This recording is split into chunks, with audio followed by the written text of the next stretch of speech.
Caímos. Vamos voltar do começo. Então, seja bem-vinda você aqui no Instagram, bem-vindo você aqui no Facebook e no YouTube. Essa aqui é a quinta live de uma sequência de 10 que a gente está fazendo todos os dias. São 10 lições fundamentais para controlar a enxaqueca. Cada live a gente fala de uma lição, tá? Isso é o aquecimento da semana Desativando a Enxaqueca, que vai acontecer dia 22, 24 e 26 de agosto. São 3 aulas onde eu vou aprofundar mais o assunto de como controlar a enxaqueca sem utilizar remédios. Se você ainda não fez a sua inscrição, faz, é muito simples, é só clicar aqui no link da minha bio do Instagram ou no link aqui da bio do Facebook e do YouTube, beleza? Então, nessas 10 lições, a gente está tirando do livro A Arte da Guerra, do general chinês Sun Tzu. Então, a gente pega uma frase, cada dia, cada lição, e aplica no contexto aqui da enxaqueca. Então, vamos lá para a lição número 5, que é a live de hoje. Então, a lição número 5 diz o seguinte: se o inimigo deixa uma porta aberta, precipitemo-nos por ela, né? Se ele deixa a porta aberta, vamos entrar por essa porta. O que é que significa isso no contexto da enxaqueca? Talvez algum sintoma que você não esteja prestando atenção ou passando despercebido, que você não acha que é enxaqueca. E ele está deixando a porta aberta ali para a gente controlar e a gente está deixando isso passar. Então, hoje a gente vai falar das fases da enxaqueca. Sim, a enxaqueca tem fases, não é só a dor de cabeça. Quando a gente fala em enxaqueca, o que está muito associado, o sintoma principal, a atriz principal, é a dor de cabeça, que é uma dor de cabeça muito severa, de fato. Agora, existem outros sintomas, além da dor de cabeça. E descobriu que tem sintomas antes da dor de cabeça e após a dor de cabeça.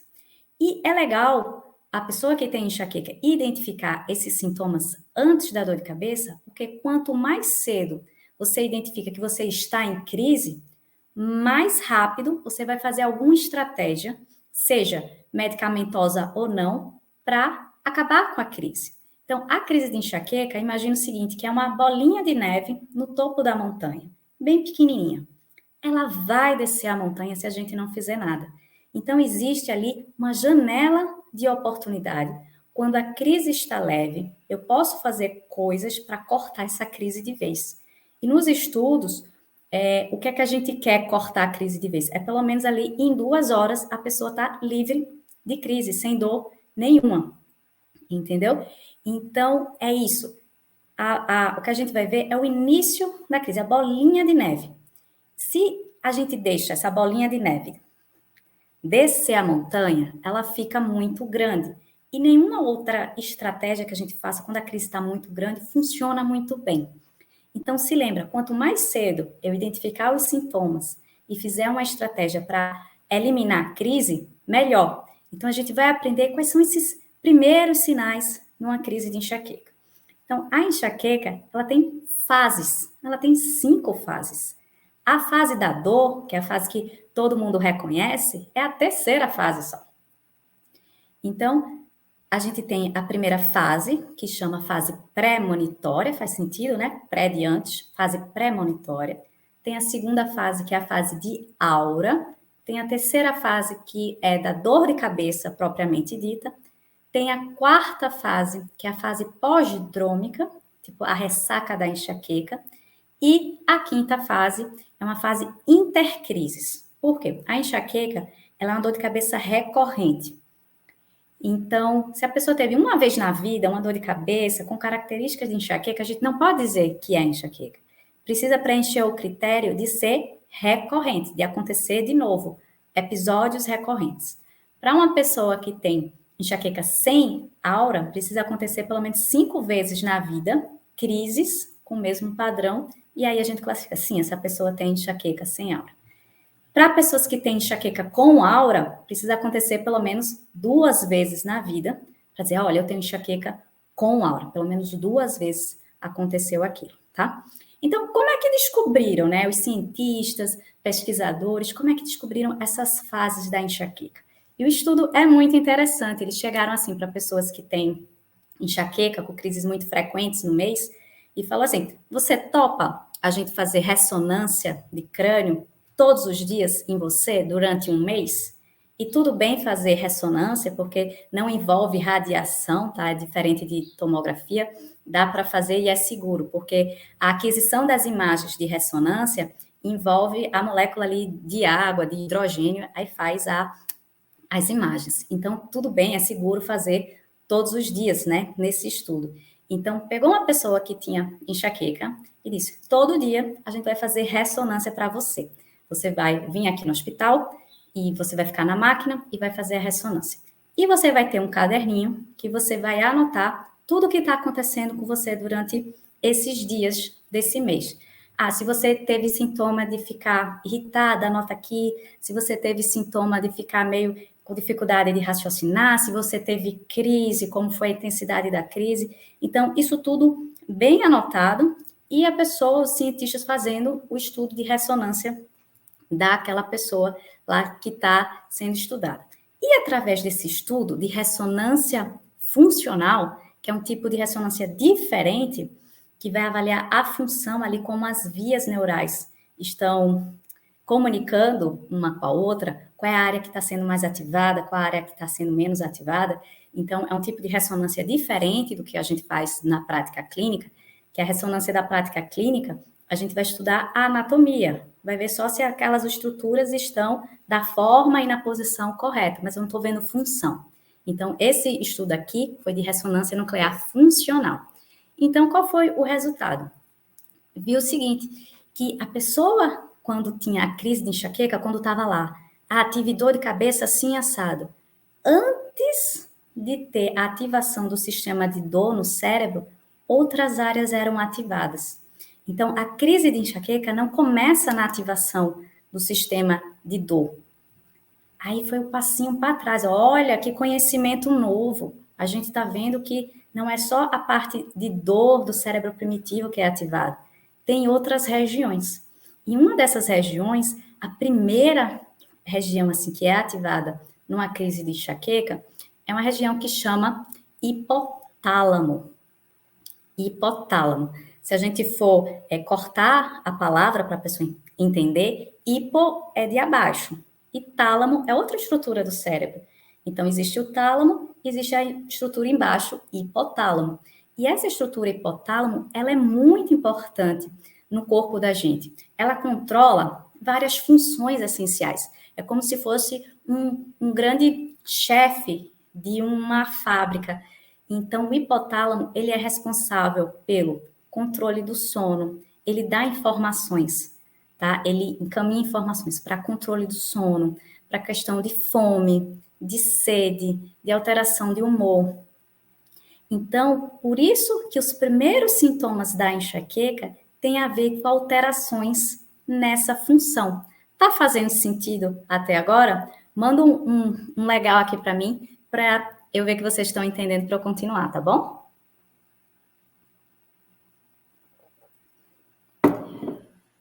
Essa função, o hipotálamo. Aí, o que é que significou isso?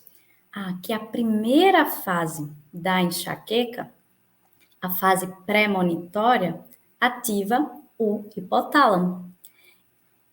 Valeu? E então, quais são os sintomas da primeira fase? A pessoa fica mais irritada, pode ter o humor deprimido, pode bocejar muito. Quando é que a gente boceja? Não é quando a gente está com sono? E o hipotálamo não é uma região que manda mensagens do ciclo de sono e vigília, de sono e ficar acordado? Então, a pessoa boceja muito. Então, liga aí o teu radar se você está num dia que você está bocejando demais, aquele negócio fora do normal. Então, já estou em crise. Já estou em crise de enxaqueca, tá bom? Então, bocejar muito, a questão de ir demais ao banheiro, fazer xixi, começa a fazer xixi muito, tem muita sede, porque tudo isso são disfunções do hipotálamo. E tem uma muito interessante na prática, que é o seguinte: o hipotálamo está associado ao centro de fome, a pessoa começa a ter desejo por carboidratos, desejo por doces. Então, a pessoa começa a querer comer um chocolate, por exemplo. Aí vai lá e come o chocolate. E depois de algumas horas, vem a dor de cabeça. Aí o que é que ela diz? Foi o chocolate que me deu a dor de cabeça. Mas, na verdade, você já estava em crise. Comer ou não chocolate já ia desencadear a crise. E isso é um mito, né? Que a gente está colocando. A ciência mostrou que a maioria das pessoas, ela não tem gatilho alimentar de chocolate. Ela já está em crise. Uma minoria, a porcentagem pequena, de fato, pode ter o gatilho alimentar do chocolate, um tipo específico de chocolate. Mas a maioria das pessoas já está em crise quando come o chocolate. Aí o que é que faz? Não posso comer chocolate. Aí tira o chocolate da vida, começa a fazer dietas restritivas sem sentido. Por isso que eu gosto de trazer informação aqui atualizada, comprovação científica, para você conseguir controlar sua enxaqueca e viver sem restrições. A maioria das pessoas não precisa cortar o chocolate, precisa entender que o desejo que eu tenho do chocolate, eu já estou em crise.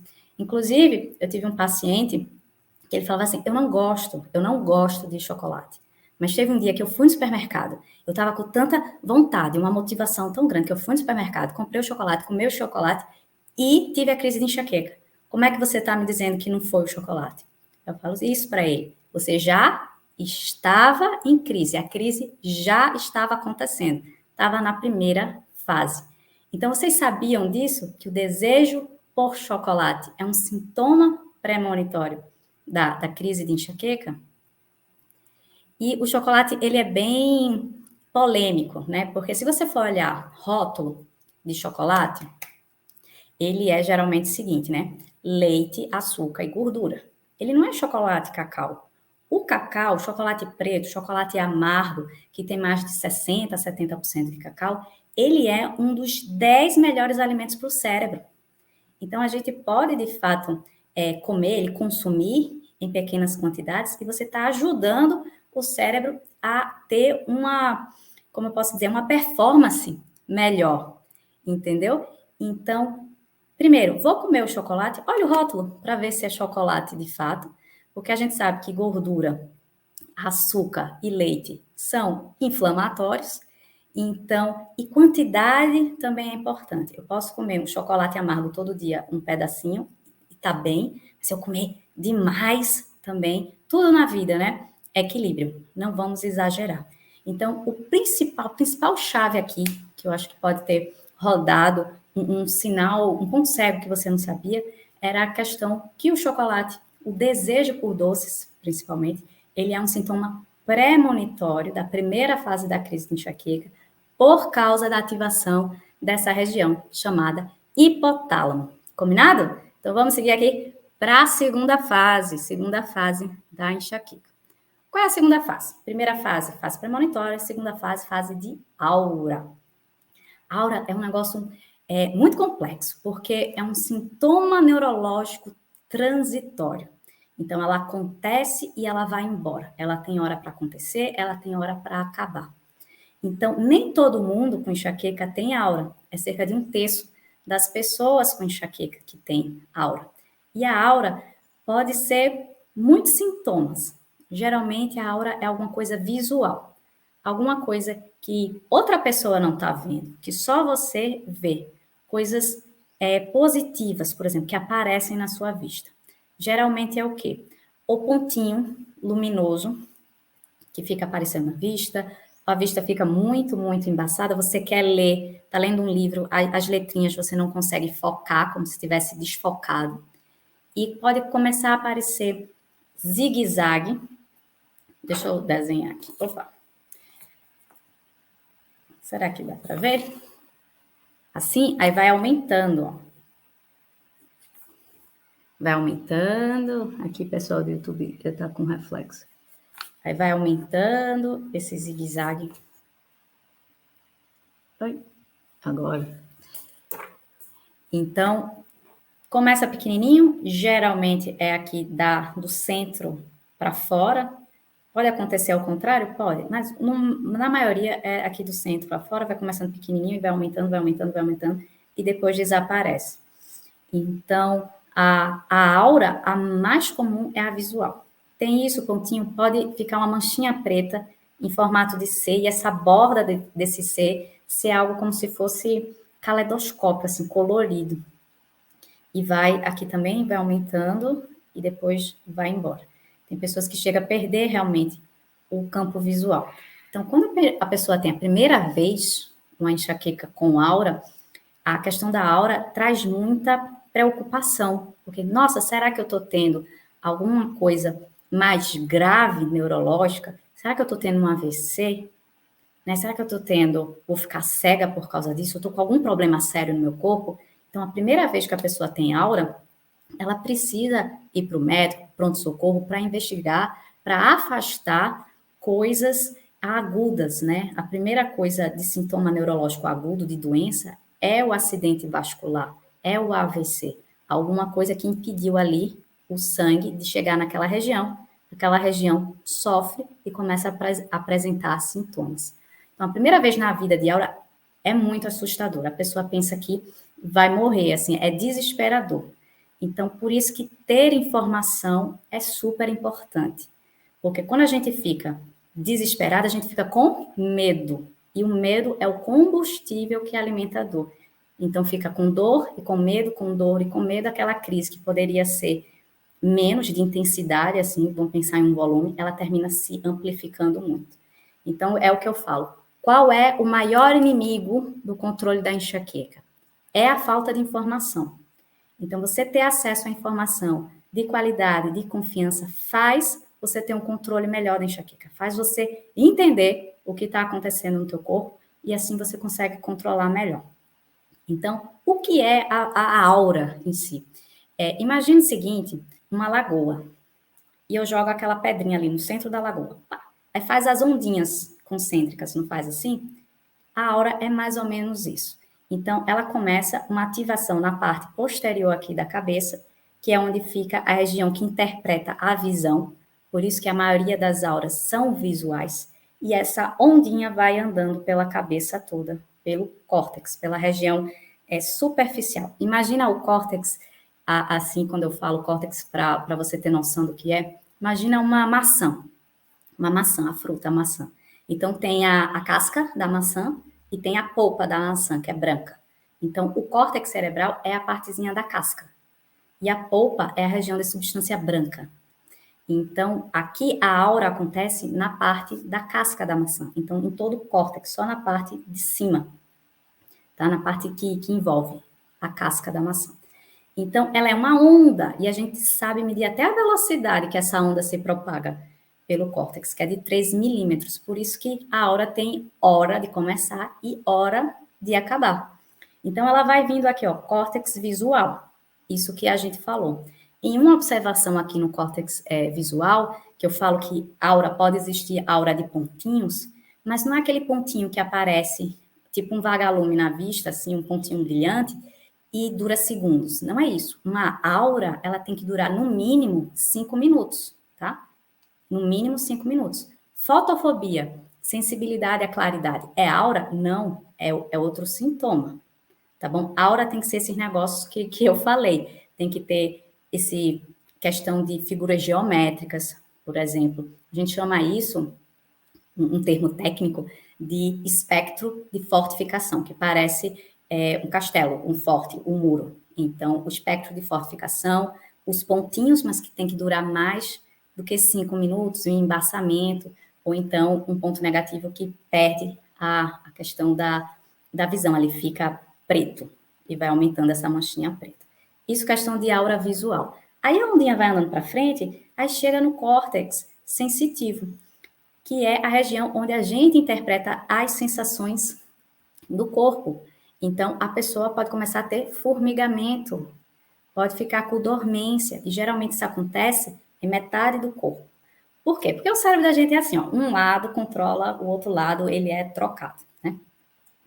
Então, a pessoa teve a aura visual e pode aparecer uma aura sensitiva, formigamento.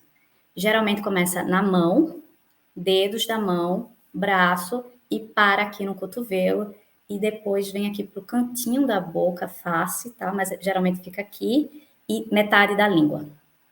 Por quê? Porque a gente tem uma representação de todas as áreas do corpo no cérebro. E a região da mão e da boca, ela é muito grande. Então, quando essa ondinha está passando, ela chega até aqui, braço, e pula aqui para a mão e para a boca. Então, isso pode ser uma aura sensitiva também. Andando mais para frente, a pessoa pode ter aura de linguagem, que é o quê? Não conseguir articular as palavras direito. Quer falar a palavra casa, aí fica falando cá, não sai, entendeu? E as outras pessoas que não entendem que a enxaqueca é uma doença neurológica, que a pessoa não está fazendo de propósito, que não é psicológico, que não é frescura, vai ficar dizendo, nossa, você está inventando isso, você está fingindo. E eu tenho várias histórias aqui, inclusive de uma seguidora minha, que falou que estava no meio de uma apresentação de trabalho e teve uma aura de linguagem. Então, ela não conseguia falar a questão do que ela tinha que apresentar, e o pessoal ficou falando assim, porque ela não se preparou direito, ou então está fingindo, não está querendo apresentar. E vê que complicação que no meio do trabalho, de uma apresentação, teve uma aura de linguagem e as pessoas não entendem. Então, se você aqui tem enxaqueca ou conhece alguém com enxaqueca, levanta essa bandeira, assim como eu, de mostrar que é uma doença neurológica, que a pessoa não está fingindo, que tem muito impacto na vida, tá? Então, encaminha essa live aqui para alguém que precisa conhecer realmente. Então, a pessoa quase que perde o emprego porque teve uma aura de linguagem no momento de uma apresentação. Inclusive, aqui no meu perfil, eu coloquei um vídeo que é uma jornalista americana, que ela estava cobrindo o Super Bowl, que é um negócio de futebol americano, né, a final, e no momento ela entrou ao vivo e teve uma aura de linguagem no momento, ali. E ela falava e ela olhava para o caderninho dela, depois tem uma entrevista com ela, que ela olhava para o caderninho de anotações e não conseguia enxergar, e ela achava que estava falando direito, mas não estava. Então, o pessoal fechou, né, a transmissão dela e disse, nossa, você está tendo um AVC, corre para o hospital. E ela falou que ela já tinha enxaqueca, que nunca tinha apresentado enxaqueca com aura, e naquele dia que estava fazendo a cobertura desse evento de futebol americano, ela não tinha comido direito, passou muito tempo no sol, no calor, desidratada, então foi uma junção de vários fatores, e ali ela teve, no final do dia, uma crise de enxaqueca com aura, com a presença ao vivo. Se você ficou curioso, é só baixar aqui no meu perfil, que tem falando sobre a jornalista americana que teve uma crise de aura de linguagem. Então, se você nunca viu ou não sabe, não faz ideia do que eu estou falando, então tem ali ao vivo para mostrar, tá? Que não é coisa da cabeça da gente e de cientista e que está fingindo, não. É um negócio real que atrapalha demais a vida da pessoa. Aura de linguagem. Então, andando mais para frente, pode chegar a ter uma aura motora. E é muito mais raro ter aura motora. Significa motor o quê? Fraqueza do braço. Não é fraqueza assim que, eu tô fraca, eu tô cansado o braço. Não, é de fato não conseguir mexer o braço. Como se a ligação entre o comando da cabeça para o músculo aqui tivesse corrompido. Então a pessoa não consegue mexer o braço. Geralmente é metade do corpo. E parece muito um AVC. Então, a primeira vez que a pessoa tem aura, realmente tem que investigar. Principalmente essa aura motora, que parece muito com AVC. A pessoa fica com metade do corpo sem se mexer direito. Então, essa aura motora, ela tem um nome, ela é uma enxaqueca especial. A gente chama de enxaqueca hemiplégica. Se a gente for cortar o nome, hemi é de metade, plégica, plegia, significa fraqueza. Então, fraqueza na metade do corpo.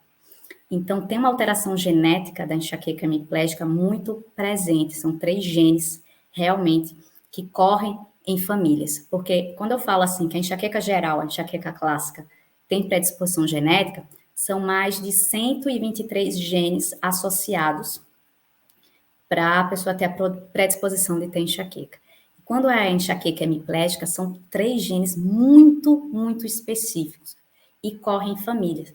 Então, a primeira vez que a pessoa vai ter, assim, uma enxaqueca hemiplégica é mais ou menos na adulto jovem, ali, adolescência, adulto jovem. Então, se você, do meio do nada, o teu braço, tua perna ficar fraco e vem uma dor de cabeça muito forte, a pessoa fica desesperada da família, corre para o pronto-socorro, vai investigar todas as causas de AVC em jovens, para depois ter o diagnóstico de exclusão, que foi enxaqueca hemiplégica, e você pode confirmar através do estudo genético.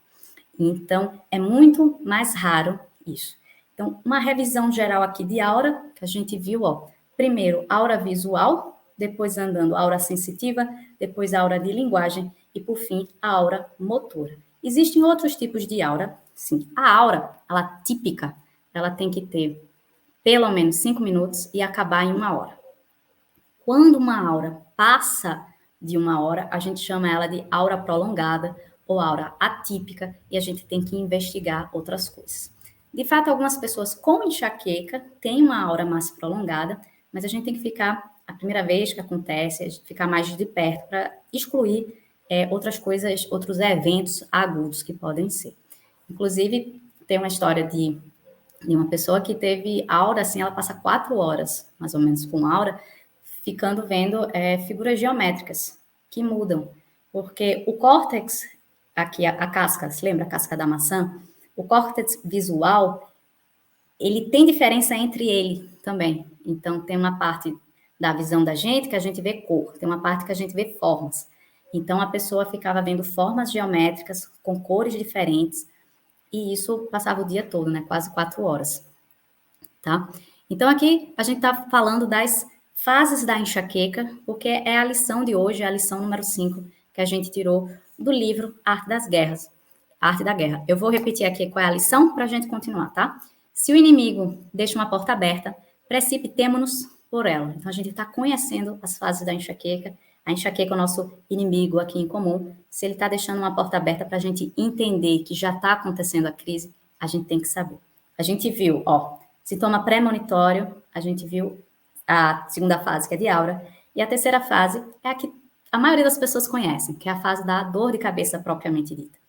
Então, a dor da enxaqueca, se não tratada, é uma dor que dura entre 4 horas a 3 dias, pode passar de 3 dias, pode sim, a gente chama de mal enxaquecoso ou status migranoso também, quando passa disso, porque enxaqueca e migrânia são sinônimos, tá?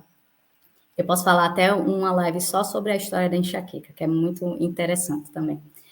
Então, sem tratar, a dor pode durar de 4 horas até 3 dias, é uma dor severa, moderada a severa, se a gente for colocar ali na escalinha de 0 a 10 de escala de dor, 0 sem dor nenhuma, 10 a pior dor da vida, a enxaqueca vai estar lá entre 7, 8, 9, 10, tá? Diferente de uma cefaleia tipo tensão, que é a dor que a maioria das pessoas tem, um pouco de dor de cabeça, que chama dor de cabeça normal, e ter dor nunca é normal, mas é a dor de cabeça mais comum que existe, é a cefaleia tipo tensão, e ela é diferente. A pessoa não vai para a emergência, para o pronto-socorro por causa de cefaleia tipo tensão, mas vai por causa de uma enxaqueca que não está bem controlada. Então, a dor é muito intensa, ela tem a preferência de ser unilateral, de um lado só, às vezes do lado direito, às vezes do lado esquerdo. Pode ser aqui na testa toda? Pode. Pode ser no meio da cabeça? Pode. Pode ser atrás? Pode. A gente está falando do contexto clássico, ela é unilateral, geralmente. A pessoa sabe assim, a maioria das minhas crises é do lado direito, tá bom? E tem a razão de ser unilateral é porque tem ativação de um nervo que está muito associado à questão da dor, que é o nervo trigêmeo. Você lembra que eu falei do centro de dor que é ativado, que outras estruturas são ativadas antes do centro de dor? Então, esse centro de dor da enxaqueca se chama sistema trigêmeo vascular, porque ele tem conexão com esse nervo trigêmeo. E o nervo trigêmeo é o que dá sensibilidade da face, do cabelo, da região da meninge que cobre o cérebro, da região dos vasos sanguíneos. Então, esse nervo e esse sistema, ele está muito ativado numa pessoa que tem enxaqueca. Então, ele tem esse nome, é nervo trigêmeo, porque ele tem 3 ramos principais, 3 de um lado, 3 do outro. Então, quais são o nome desses ramos principais aqui, ó? Ramo oftálmico, o olho, né? Ramo oftálmico, ramo maxilar, dessa região aqui maxilar, ramo mandibular. A maioria das pessoas com enxaqueca tem um ramo oftálmico mais hiperreativo. Então, significa que a dor vai ser mais aqui, região do olho, puxando para cá. Agora, algumas pessoas têm dor aqui, ó, tem dor facial e ser enxaqueca. E se você for pesquisar ali no Google, imagens, né, o senhor Google, o doutor Google, vai dizer que isso aqui é dor de sinusite. E pode ser dor de enxaqueca. Existe sinusite? Sim, existe, claro que existe sinusite. Mas uma pessoa que tem crise de enxaqueca recorrente e tem uma dor aqui, a gente clica, né, o sinal de alerta, ó, essa dor aqui pode ser enxaqueca. É melhor investigar e procurar evidências de enxaqueca. E não só ficar restrito assim, não, dor aqui é sinusite. Não pode ser enxaqueca. E esse atraso do diagnóstico, até fizeram um estudo, a pessoa leva 8 anos, né, de acordo com esse estudo, para ter o diagnóstico correto de enxaqueca, pensando que era sinusite, fazendo tratamento de sinusite e não melhora. E o atraso do diagnóstico na enxaqueca, o que é que provoca? A complicação da enxaqueca ficar crônica, dela ficar mais frequente.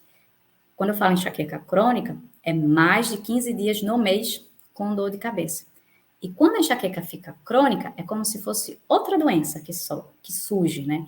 É mais difícil, é mais complicado de tratar, mas sim pode ter essa reversão, ela se transformar em episódica e também ficar desativada, silenciosa. Mas quando a enxaqueca fica crônica, a região do cérebro que interpreta a dor, ele aprendeu, né? Vira o monstrinho que eu falo, que é a enxaquecazila. Então, para evitar que a enxaqueca se transforme na enxaquecazila, a gente tem que ter o diagnóstico correto, o tratamento correto para evitar essas complicações. Então, aqui, ó, demora 8 anos, né, de acordo com esse estudo. E também pode ter dor aqui no dente, inclusive, e ser dor de enxaqueca. E a pessoa vai para o dentista, vai ver questão de articulação temporomandibular, que sim, pode desencadear uma dor secundária. Se eu estou com a articulação disfunção da ATM, da articulação, eu posso ter dor de cabeça. E essa dor de cabeça secundária aqui ser gatilho para enxaqueca. Então, às vezes a gente pensa sempre na região local, afastar causas estruturais locais, mas pode ser ativação desse nervo aqui mandibular. E esse é o mais raro dos 3 de ter. Inclusive, eu tive também uma seguidora que falou: ah, será que é por isso que quando eu tenho crise de enxaqueca, meu dente começa a doer? E depois vai embora. Quando a crise vai embora também. Então, é legal vocês terem essa consciência do que isso pode acontecer, tá? Então, a dor unilateral, severa, pulsátil. Geralmente, ela lateja, né? A pessoa pode até... Se a gente colocar aqui a mão aqui, a gente sente a pulsação. Numa crise de enxaqueca, realmente tem fica maior, né? Outra pessoa consegue até ver aqui a pulsação. É como se o coração tivesse dentro da cabeça ali, latejando, latejando, latejando. E outra característica da dor, da enxaqueca, é que movimentos simples pioram. O simples fato de andar, toim, toim, toim, assim, ó, a cabeça fica enorme. Baixar a cabeça, se levantar, isso piora. Subir degraus. Então, o fato de uma dor de cabeça piorar quando você faz movimentos, atividades rotineiras, ou quando você evita até de fazer isso, é uma característica a mais de se tratar de enxaqueca, beleza? Isso é a terceira fase, a fase aqui da dor, tá bom? Eu vou ler alguns comentários aqui, deixa eu beber um pouquinho d'água. Vamos lá. Opa. A Aline tá falando que é um sonho me livrar no início da crise. Então, às vezes, o sintoma premonitório, a pessoa fica meio confusa. Será que é? Será que não é? Mas você já fica mais ligada, tá bom? E se aparecer, passou a primeira fase, não consegui identificar, não tem uma aura, não consegui identificar. A dor de cabeça da enxaqueca, ela não começa assim súbita, não. Ela vai devagarinho. Ela é a bolinha de neve no começo. Então, no começo, a gente tem essa janela de oportunidade. E muitas pessoas falam assim: eu não vou fazer nada. Só nas últimas que eu vou usar um remédio ou fazer alguma outra estratégia não medicamentosa. Fica se segurando. Isso não é uma boa ação. Porque se você está segurando, a bolinha de neve desceu a montanha e está cada vez maior. Então, quando eu falo bolinha de neve, é todo o processo inflamatório que envolve uma crise de enxaqueca. Então, substâncias químicas são liberadas no corpo, sinais inflamatórios. Então, no comecinho, tá pouquinho. Então, quando ela vai cada vez mais demorando para você tomar alguma ação, é como se o seu corpo tivesse encharcado de substâncias químicas inflamatórias, então é muito mais difícil até uma estratégia não medicamentosa funcionar, até um remédio assim, que esse remédio funcionava aqui para mim e agora não está funcionando. Para pensar, em que momento da crise você usou? Foi logo no começo? Ou foi quando a crise já estava pegando? Então, se você não conseguiu identificar as primeiras fases, na fase da dor você consegue, porque a crise da enxaqueca, ela começa devagar e vai aumentando. Tá bom? Aqui, ó, pessoal, fazendo sentido.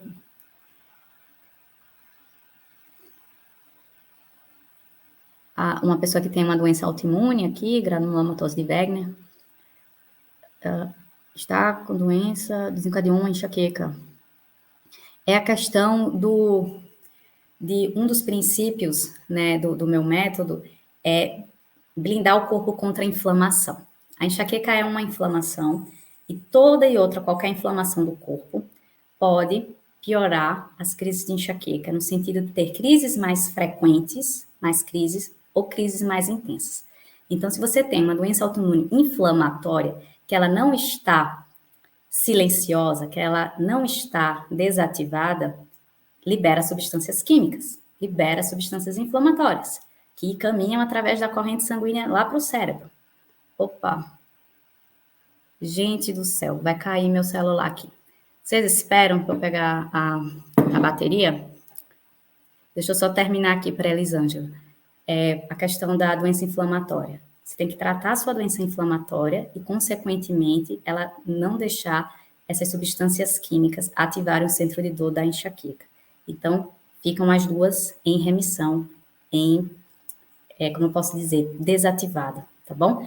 Gente, eu vou pegar rapidinho aqui o cabo do celular, senão vai cair.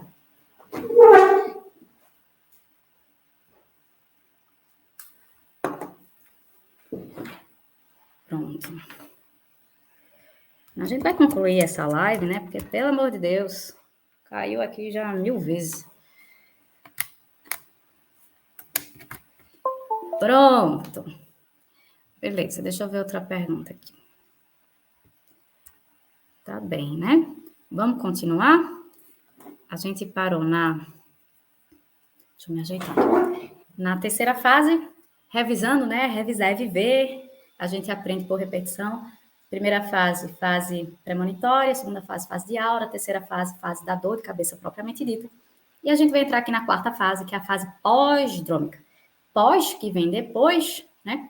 Drômica, que é a fase da ressaca da enxaqueca.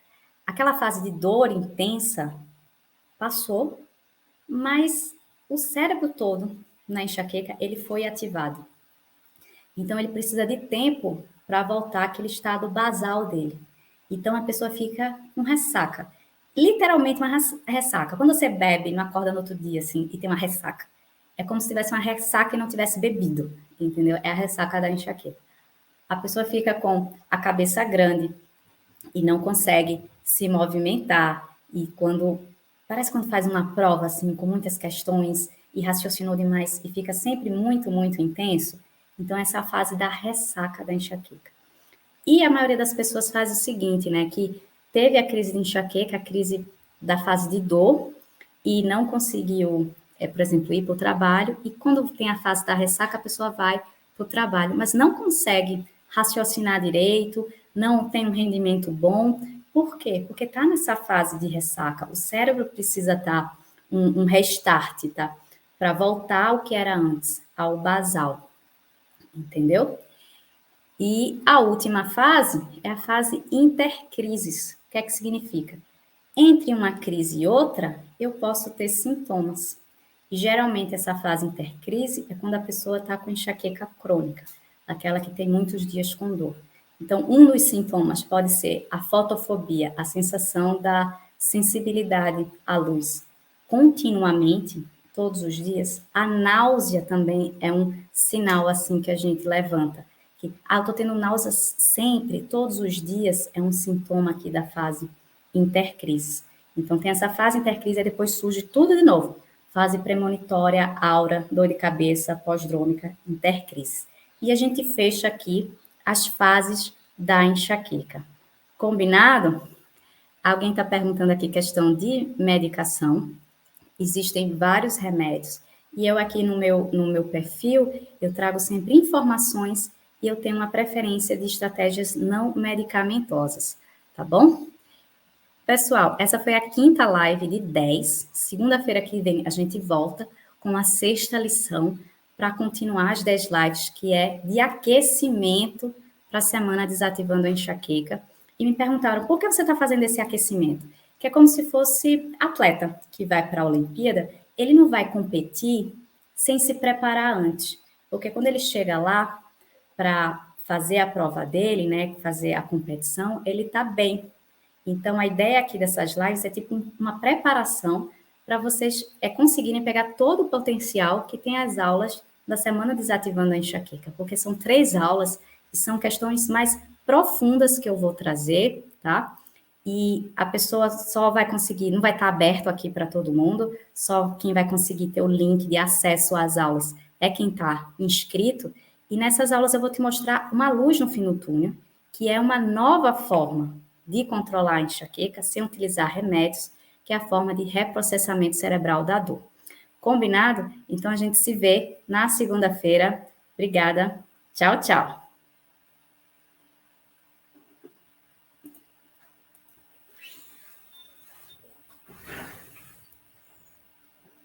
De novo.